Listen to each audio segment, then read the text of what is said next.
اعوذ باللہ من الشیطان الرجیم بسم اللہ الرحمن الرحیم سورۃ البقرہ آیت نمبر 229 پڑھ رہے تھے ہم۔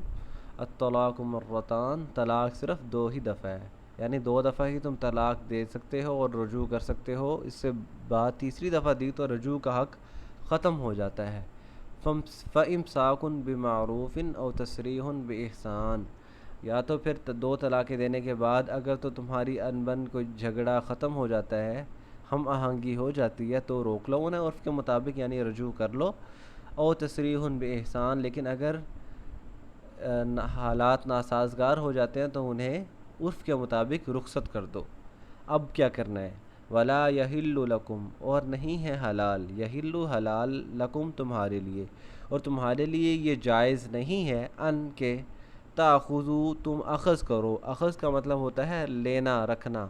کہتے ہیں نا نتیجہ اخذ کرنا، یعنی جو بھی ہم نے کہانی یا کوئی مضمون پڑھا اس سے ہم نے کیا نتیجہ نچوڑا ہے، یعنی لینا۔ ان تاخذو کہ تم لے لو، مما اصل میں تھا من ما، من کا مطلب سے، ما وہ جو، مما اس چیز سے جو آتیتموہن جو تم نے ان عورتوں کو دے دیا ہے، شیئن کوئی بھی چیز، اور تمہارے لیے یہ حلال نہیں ہے کہ تم نے جو بھی ان عورتوں کو چیز دے دی ہے وہ اس سے واپس لو۔ اس سے مراد اس کا حق مہر یا جو بھی اسے تحائف یا کوئی بھی اسے پیسے یا کچھ بھی دے چکے ہو اسے اپنی طرف سے، تو وہ واپس لینا تمہارے لیے حلال نہیں ہے۔ اور اس چیز کی قرآن پاک میں بڑی مذمت کی گئی ہے، کہ سورہ نساء میں بھی آئے گا کہ یہ چیز مردانگی کی، مرد کی شان کے خلاف ہے کہ وہ عورت کو کوئی چیز دے نکاح کے بعد، اسے کوئی تحفہ تحائف دے، اس کا حق مہر دے یا کوئی بھی چیز، اور اس کے بعد جب طلاق دے تو اس سے وہ چیز واپس لینے کی کوشش کرے، تو یہ اس کے لیے حلال نہیں ہے، یہ جائز نہیں ہے۔ الا سوائے اس کے،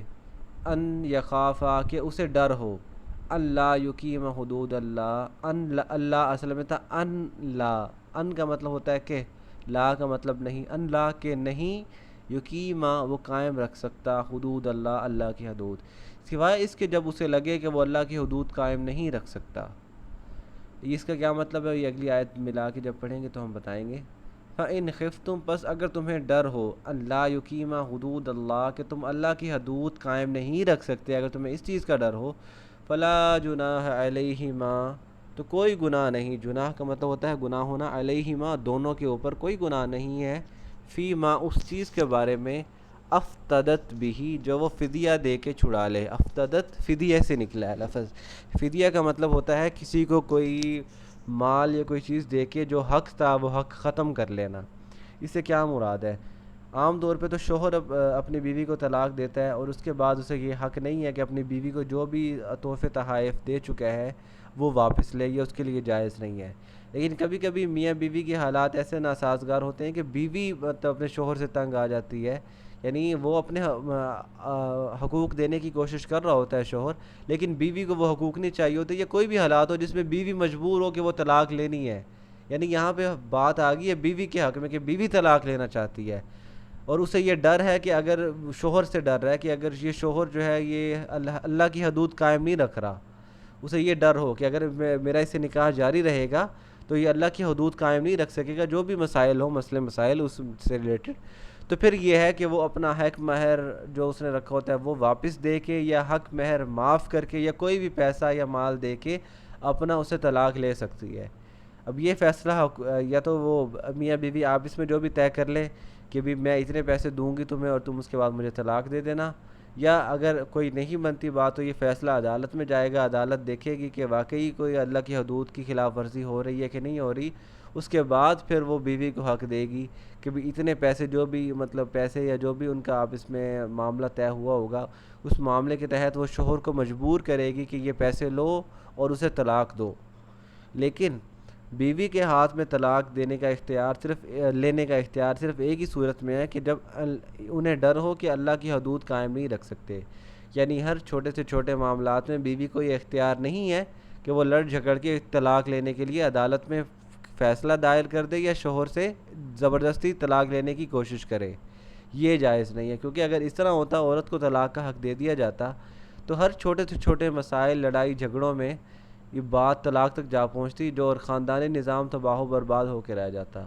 تو یہ جو طلاق کا حق شوہر کو حاصل ہے وہ اسی وجہ سے ہے کہ برداشت کی جائے، معاملے کو جتنا مطلب لے کے چلایا جا سکتا ہے اس کو چلایا جائے، تاکہ بات بات پہ ہر دفعہ لڑائی جھگڑے میں نوبت طلاق تک نہ پہنچے، بلکہ صحیح طریقے سے معاشرتی نظام چلتا رہے۔ تو یہ ہے الا ان یخاف اللہ یقیم حدود اللہ، کہ اگر انہیں اس چیز کا ڈر ہو کہ اللہ کی حدود قائم نہیں رکھ سکتے، تو پھر اس کو بیوی کو حق ہے کہ وہ یا تو شوہر سے ڈائریکٹ بات کرے یا عدالت سے رابطہ کر کے طلاق لینے کی کوشش کرے۔ جب ایسی اس کو اسلامی ٹرم میں خلا کہتے ہیں۔ طلاق وہ ہوتی ہے جو بیوی کو شوہر خود دیتا ہے کہ تجھے طلاق ہے، لیکن جب بیوی شوہر سے طلاق لیتی ہے اس کو کہتے ہیں خلا، اور جب خلا ہوتی ہے تو یہ طلاق بائن ہو جاتی ہے۔ طلاق بائن کا مطلب ہے کیونکہ بیوی نے اب کچھ دے دلا کے طلاق خریدی ہے نا، خلا لی ہے، تو اب شوہر کے لیے رجوع کرنے کا حق نہیں ہے، اب وہ رجوع نہیں کر سکتا جب تک یہ دوبارہ ایک دوسرے سے ان کی ہم آہنگی نہ ہو جائے اور یہ دوبارہ نئے سرے سے نکاح نہ کرنا چاہیں۔ میں نے بتایا تھا نا، یہ طلاق کی 3 اقسام ہیں۔ طلاق رجعی، جس میں شوہر اپنی بیوی کو طلاق دیتا ہے اور اس کے بعد شوہر کو رجوع کا حق حاصل ہوتا ہے۔ اس کے بعد آتا ہے طلاق بائن، جس میں شوہر اپنی بیوی کو کچھ سخت الفاظ میں طلاق دے یا بیوی شوہر سے خود خلا لے لے۔ ایسی صورت میں شوہر کو نکاح ٹوٹ جاتا ہے اور شوہر کو رجوع کا حق حاصل نہیں ہوتا، البتہ یہ دوبارہ بغیر شرعی حلالہ کے دوبارہ ایک دوسرے سے نکاح کر سکتے ہیں۔ اس میں یوں نہیں ہے کہ وہ عورت کسی اور سے نکاح کرے، اس سے طلاق لے، پھر آگے سے نکاح کرے، اتنے لمبے چکر کی ضرورت نہیں ہوتی۔ طلاق بائن میں نکاح ٹوٹنے کے بعد وہ دوبارہ آپس میں بھی نکاح کر سکتے ہیں۔ تو یہ آیت تھی، اگلا انشاءاللہ آگے پڑھیں گے۔ وما علینا الا البلاغ المبین۔